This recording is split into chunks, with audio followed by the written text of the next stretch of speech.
একটা সময় ছিল যখন শীতকাল ছাড়া সহজে লাল শাক পাওয়া যেত না, কিন্তু বর্তমান সময়ে সারা বছরই এটা হয়। দেখা যায় যে আমরা বাজার থেকে কিনি বা নিজে রোপণ করি, সারা বছরই এটা পাওয়া যায় যেভাবেই করি না কেন। তো বর্তমান সময়ে দেখা যায় যে প্রায় সব ধরনের সবজি সারা বছরই কম বেশি আমরা পেয়ে থাকি।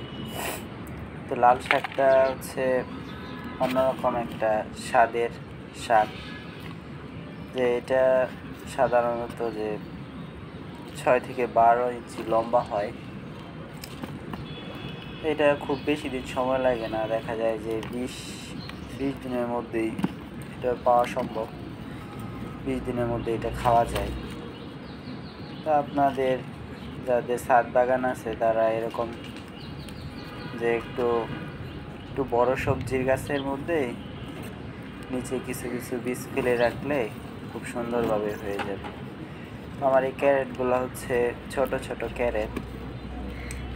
আমি প্রতিবারই যখন আমার সবজি লাগাই, যে কোনো একটা বড় সবজি লাগাই, পাশাপাশি হচ্ছে আবার শাকের বীজ ফেলাই, সেটা লাল শাক হোক কিংবা ডাঁটা শাক কিংবা মূলা শাক কিংবা পালং শাক, মানে এরকম চলতেই থাকে।